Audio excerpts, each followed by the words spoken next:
Jeudi le 25, ben écoutez, Céline est à Paris. Elle va-tu chanter ou elle va chanter? Elle est au même hôtel que Lady Gaga. Voilà. Hein? Laughing Kamala, hein, on va parler de elle. Pourtant, je l'ai défendue beaucoup, mais je vais la défendre avec... De toute façon, elle s'en fout pas mal. Hein? Ça en fout pas mal. Une nouvelle tendance, puis ça m'intéresse beaucoup. Savez-vous que notre monde est à 9 jours de l'anarchie alimentaire? Je vais vous parler de ça. Crime contre la personne à Montréal, hein? Fatigue Daguerre, pas améliorer la patente pantoute. L'Airbus, on va reparler de ça. Un savon contre les OT. Est-ce que vous savez c'est quoi les OT? On va en 1938. Les taux d'intérêt qui baissent, le taux de chômage qui monte. Amazon fait exactement la même chose que Red Lobster a fait. Une stratégie très, très dangereuse qui a fonctionné pour Gillette, mais je vais vous parler de ça. Et qu'est-ce que le Canada a plus de besoin? Kamala Harris ou Donald Trump? Le Canada a besoin de Donald Trump et je vais vous dire pourquoi.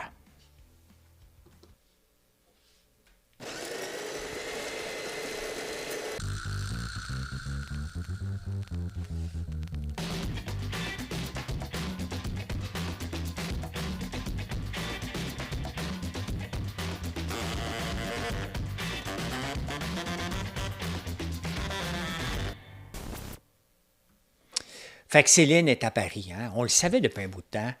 C'est sûr qu'elle va aller chanter. Elle n'est pas juste aller voir les Jeux olympiques. Là. Hein? Elle est là pour chanter. Et c'est tant mieux. Va-t-elle chanter l'hymne à l'amour? Vous voulez pas que je le chante, hein? Non, on va attendre Céline. On va attendre Céline. Ça va être dans 2 ou 3 jours. Fait que, ça va être samedi ou vendredi, les jeux, la cérémonie des Jeux de... J'ai hâte de voir. Hein? C'est la première fois que ça va se faire sur l'eau. Et j'entendais à la radio des Québécois qui sont là-bas, qui veulent aller visiter la Tour Eiffel. Là, faites-nous pas honte, les Québécois. Là. Il y a déjà un des coachs de l'équipe de soccer qui a triché avec un drone pour aller espionner les filles, l'équipe des filles de la Nouvelle-Zélande. C'est déjà gênant, là. Faites-nous pas honte, les Québécois. J'entendais un Québécois, d'un couple de Québécois qui veulent aller visiter la Tour Eiffel. Là, OK, il y a énormément de mesures de sécurité. Et ils ont venu pour rentrer par une entrée, puis ça n'a pas marché. Ils ont été obligés de marcher 35 minutes de plus. Hey, ça me fait honte. Ça me fait honte. C'est bien évident que si tu vas visiter Paris, essayer de faire les mêmes choses que d'habitude, qui sont déjà compliquées, bien là, regarde, viens pas chialer. Là. C'est sûr qu'il y a des mesures extrêmes. Là. Il y a eu plusieurs attentats à Paris, donc ils prendront certainement pas de chance. C'est sûr qu'il va y avoir beaucoup, beaucoup de mesures. Il faut vivre avec, là. Il faut vivre avec, mais il ne faut pas se plaindre. Il ne faut pas se plaindre. Laughing Kamala, hein, ça vous rappelle quelqu'un? Vous vous souvenez, Denis Coderre avait dit à Valérie Plante, arrête de rire, c'est sérieux. Là. Il parlait d'un sujet, parce que c'était ma rire. Bon. Elle riait un petit peu moins, mais le rire cache l'incompétence. Hein. Et Kamala Harris, elle a déjà été une procureure. Et elle dit, elle, ben, écoute, moi, des crosseurs comme Trump, c'est ce que j'ai mis en dedans souvent, donc je suis habitué de les voir, ces gens-là. Donc, je vais être bonne contre lui. Le problème, c'est que Kamala Harris souffre d'un mal que j'ai connu en faisant les dragons avec une personne. Vous devinez, je vous laisse deviner qui. qui fait des mots. Hein? Qui prend des mots. Elle ne fait pas des mots. Elle prend des mots. Puis là, elle se dit, on va faire une phrase avec ça. La phrase devient bien entendu un chapitre, un livre. Puis à la fin, tu dis, mais qu'est-ce qu'elle a dit? Hein? Donc, c'est un peu ça, Kamala Harris. Et j'ai hâte de voir. Là, pour l'instant, c'est drôle parce que les sondages maintenant sortent. Hein. La plupart des sondages américains est en retard de 2 points sur Donald Trump. Elle a monté beaucoup. C'est la première fois que le parti ramasse autant d'argent que ça. Mais léger la place en avance. Donc, il faut faire attention à ça. L'affaire, c'est qu'on va vivre avec les deux. Puis on espère, sincèrement, il faut qu'elle soit compétente. Mais tantôt, je vais vous dire pourquoi que le Canada n'a pas besoin de Harris comme présidente, a besoin de Donald Trump. Et je vais vous dire pourquoi tantôt. Vous allez devoir patienter. Je fais comme... hein? Vous allez voir tantôt. Tantôt. Je fais comme des annonces plus tard pour rester jusqu'à la fin. C'est dans la section finance. Je l'ai séparé. Alors, ça, je suis content. Je lis les journaux pour faire un show ici. Je lis les journaux pour m'informer de ce qui se passe dans le monde, puis des tendances. J'apprends beaucoup sur la santé en lisant les journaux, parce qu'il y a souvent des articles que je m'en pratique, que je vous parle aussi. Mais on a fait des pop-corn protéinés il y a 2 ans. Et la demande est là. C'est en rupture de stock sur Amazon. Tu sais, quand je regarde, à un moment donné, tu dis, OK, popcorn protéiné, grande demande sur Amazon. Donc, on a sorti des popcorn protéinés. J'en ai pas un à côté de moi pour vous le montrer. Mais c'est les gens cherchent maintenant des desserts où on augmente la quantité de protéines. Ça reste un dessert. Il y a du sucre, bien entendu. Il y a des carbs là-dedans.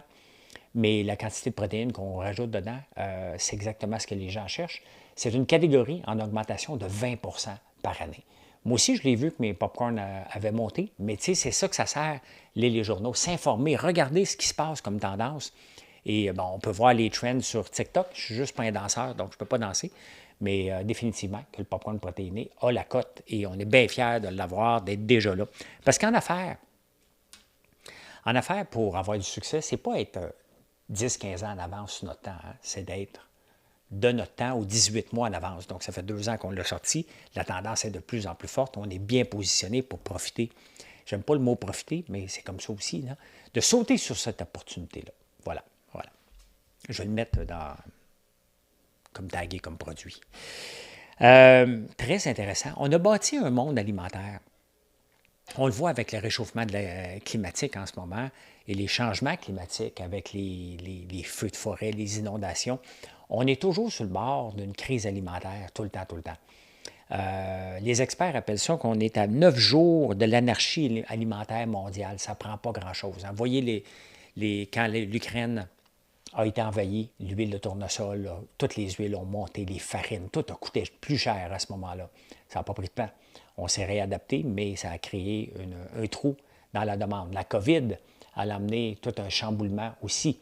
Regardez ici, on importe beaucoup de produits de la Californie, mais la Californie est sec cette année, ils ont de la pluie, là. Ils en ont beaucoup trop, mais on est à 9 jours. Pourquoi? Parce que dans les années 50 et 60, avec la modernisation, l'industrialisation de l'agriculture, j'ai réussi à le dire sans m'enfarger, on a amélioré les terres qui étaient bonnes, on les a améliorées avec des fertilisants, avec du drainage.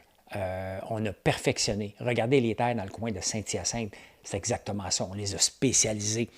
Mais maintenant, on est tellement surspécialisé que dès qu'il arrive une catastrophe, on est dépendant de ça. On est dépendant des terres surspécialisées parce qu'on a développé une agriculture et aussi, parce qu'il y a des choses qui ne durent pas longtemps, on a développé le juste à temps, juste assez, juste à temps.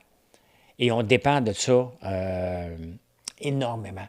Donc, on est à 9 jours d'une catastrophe. Et c'est pour ça que l'agriculture est appelée à se réinventer et à revoir dans les prochaines années. L'agriculture intérieure verticale va avoir, pas tout de suite, parce que ça coûte cher, puis il faut que les technologies s'améliorent. Mais dès que les technologies, je pense que les enfants de mes enfants, la bouffe qu'ils vont manger va être pas mal moins extérieure que celle qu'on mange. Je pense qu'on va se développer d'ici 50 ans, les prochaines 50 années, de ne plus dépendre autant des changements climatiques comme on dépend en ce moment. Donc, ça va être intéressant. J'aimerais ça faire partie de cette tournure-là, d'en faire justement de l'agriculture différente, parce qu'on va la faire en ville.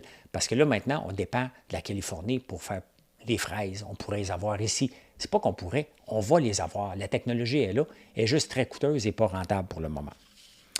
À suivre, on va suivre ça de près. J'espère être encore là dans 25 ans, en train de vous faire encore en prenant votre café.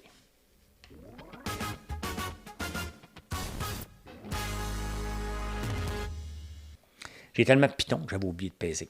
Et les crimes contre la personne, hein, de 2018 à 2023, à Montréal, ont augmenté de 51 51 On va dire que la pandémie est là, n'a pas aidé. Ça n'a pas aidé mondialement, c'est bien évident. Mais on a une mairesse qui veut la mixité sociale, une mairesse qui se dit près des gens, une mairesse qui a choisi, elle l'a dit, j'ai choisi le meilleur parce que c'est moi qui l'ai choisi, Fadi Daguerre. Fadi Daguerre, il n'est plus en apprentissage, ça fait 2 ans qu'il est là. Ça monte en flèche. Les vols à l'étalage, il n'y a rien à faire. Tu appelles la police, ils n'ont pas le temps de venir te voir, mais ils ont le temps de donner l'étiquette par contre.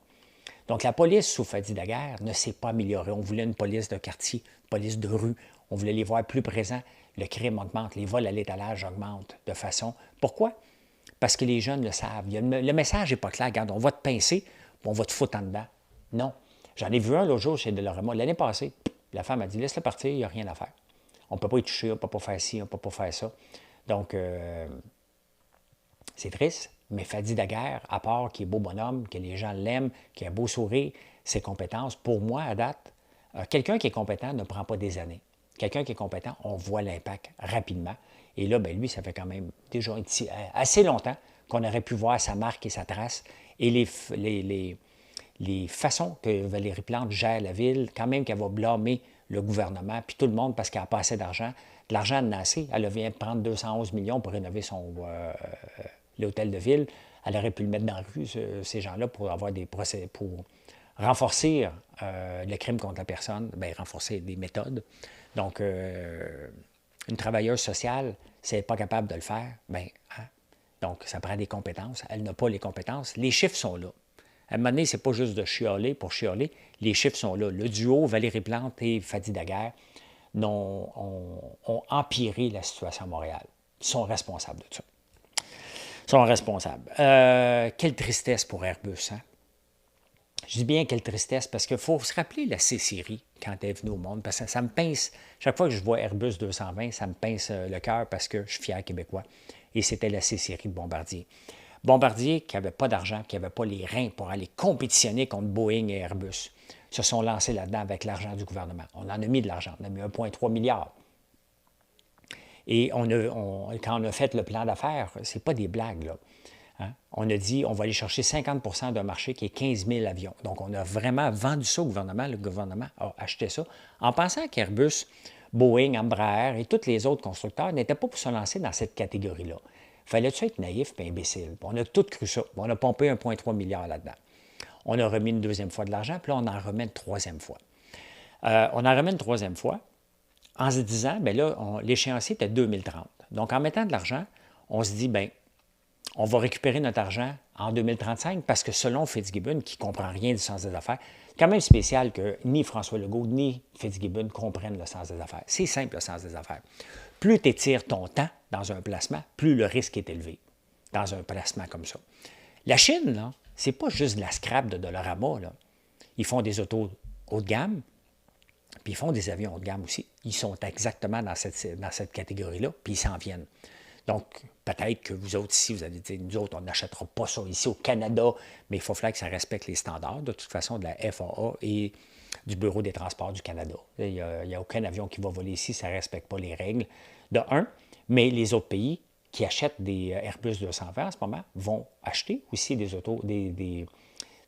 avions chinoises, là. Donc, puis arrêtez de chialer, vous avez un iPhone dans les mains qui est probablement chinois. Il y en a fait en Inde, là, ou un Samsung. Donc, encore là, on pompe de l'argent en disant nos chances de récupérer l'argent sont plus élevées. Mais il est tellement de mauvaise foi, Pierre Fitzgibbon. Il dit le 1,3 milliard à Couillard, ça, on n'a pas de chance de le récupérer. Mais notre 800 millions, nous autres, on a les chances de le récupérer. Hey, Fitzgibbon, c'est pas ton argent, c'est l'argent des contribuables. Les contribuables ont mis 2 milliards là-dedans pour maintenir des emplois. Tu sais, à un moment donné, là, ça n'a jamais été rentable, ça ne sera jamais. Ces emplois-là auraient pu être comblés par un autre type d'industrie qui ne dépend pas des fonds publics autant. Il n'y a aucune fierté de subventionner à coût de 100 000 par emploi. Et surtout, il ne faut pas oublier que le problème d'Airbus à Mirabel, c'est la productivité. On n'est pas productif, puis le syndicat ne veut pas aider là-dedans pour mettre de l'argent là-dedans sans aucune condition encore. C'est ça que je dis, c'est triste de voir ça. C'est triste.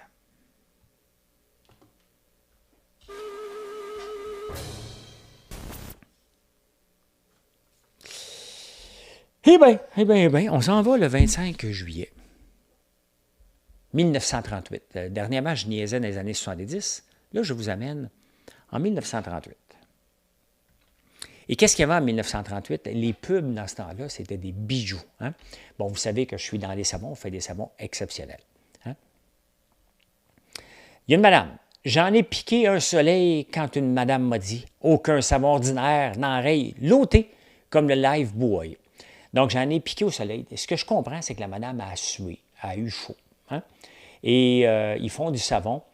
OT, comme compris, c'est overtranspiration. J'essaie de comprendre. Là. Dit la jolie Miss Gloria Page. Comme tant d'autres femmes difficiles de leur personne. C'est épouvantable. Moi aussi, j'employais régulièrement le Lifebuoy. Puis je deviens négligente. Je croyais que n'importe quel savon me protégerait, comme le Lifebuoy. Ce ne fut pas long avant qu'une amie me fit entendre, bien discrètement, d'être plus prudente. Donc, peut-être qu'elle puait. Hein? Elle utilisait un autre savon, puis elle s'est mise à puer. Me suis immédiatement retourné au Lifebuoy et maintenant, je n'ai plus rien à craindre. Jamais je ne croirais qu'un savon ordinaire peut protéger de l'OT. On va faire des pubs comme ça maintenant. Hein? Une madame négligente de sa... Comme bien d'autres femmes, difficiles de leur personne.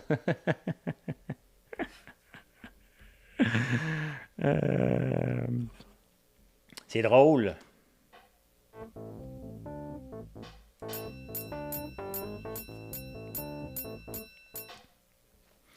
Normalement, à la bourse, on dit « sell in May and go away ». Cette année, on aurait dû dire « sell in mid-July and leave for the rest of the summer until it comes back ». Parce que la bourse, elle arrache un peu.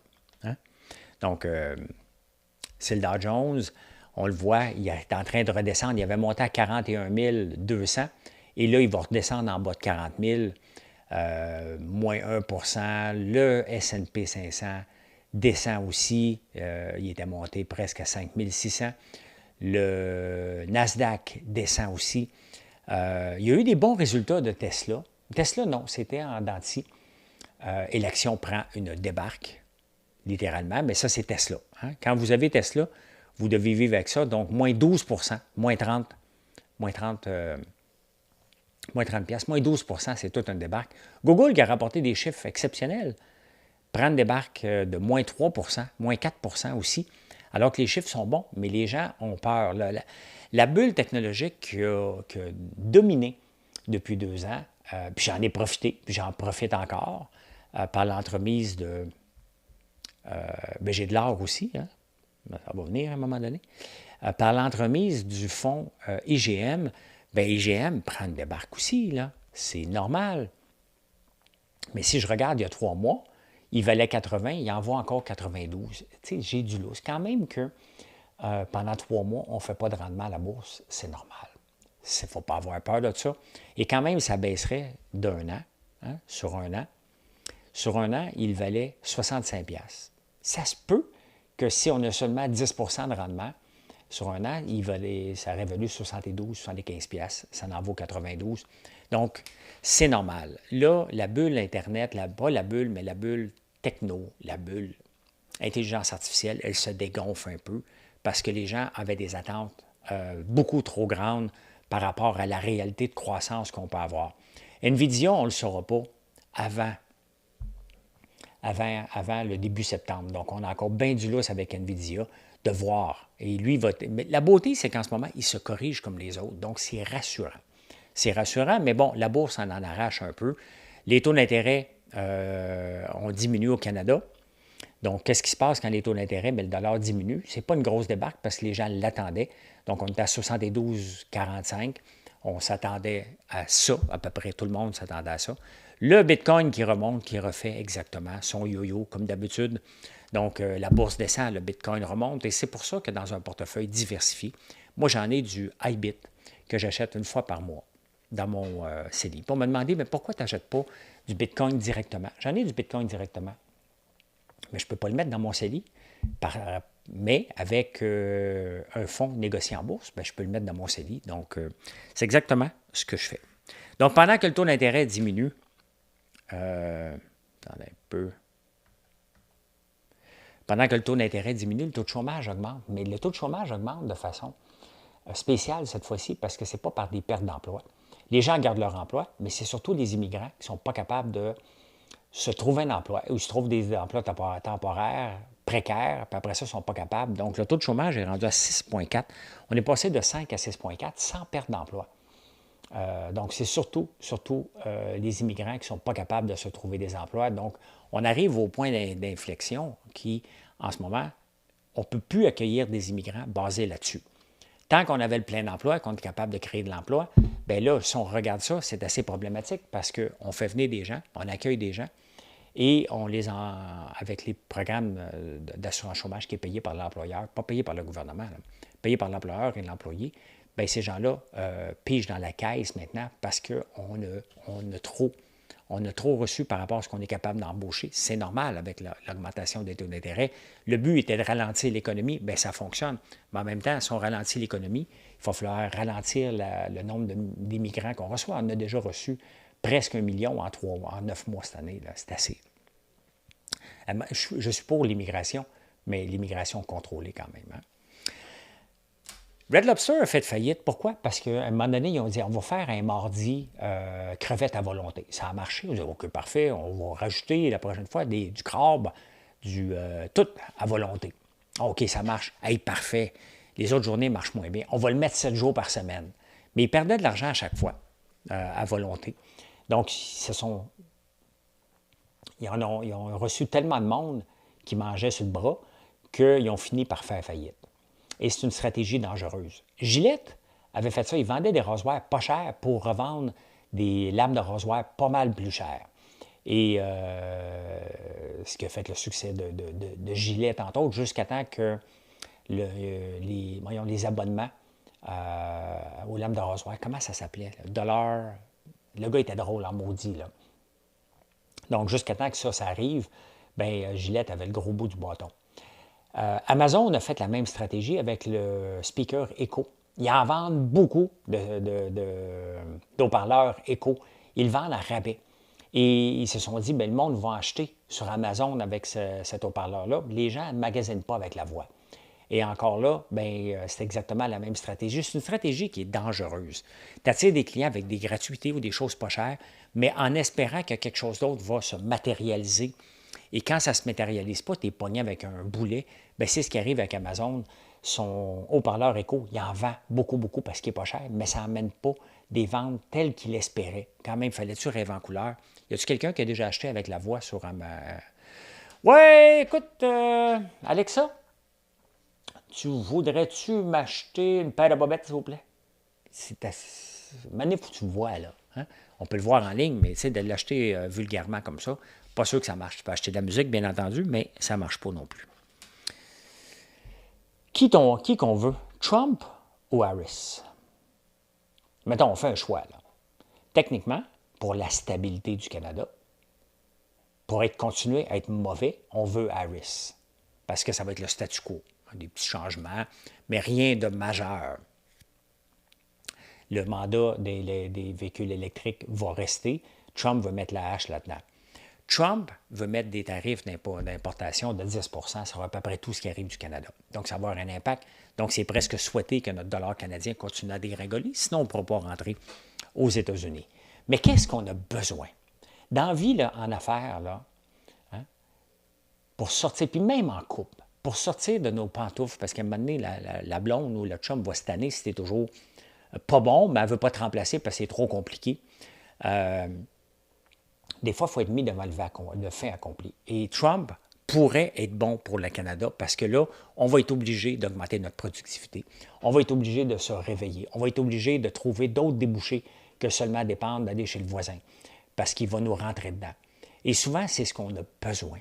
On a besoin de trouver d'autres débouchés puis d'accepter d'exploiter nos ressources naturelles qu'on refuse de faire systématiquement. On ne veut pas y toucher à nos ressources naturelles. On met des bâtons dans les roues. Donc, les véhicules électriques, ça va trop vite. Ça va trop vite pour la capacité. Puis c'est ce qui fait planter Tesla. Il fait encore des véhicules que pour le luxe et pas pour la grande masse. Et c'est ça qui est décevant dans les chiffres. C'est que les gens qui achètent des véhicules électriques, c'est des gens fointés. Des gens avec de l'argent. Donc, c'est exactement ce qu'on a besoin. Si on veut augmenter notre productivité, ce n'est pas le statu quo de Kamala Harris qu'on a besoin.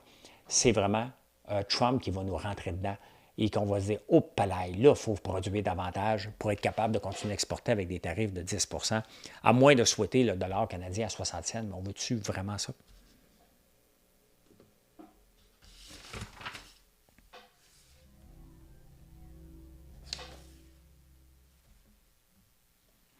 Allez, je vous montre une photo dans les insolites.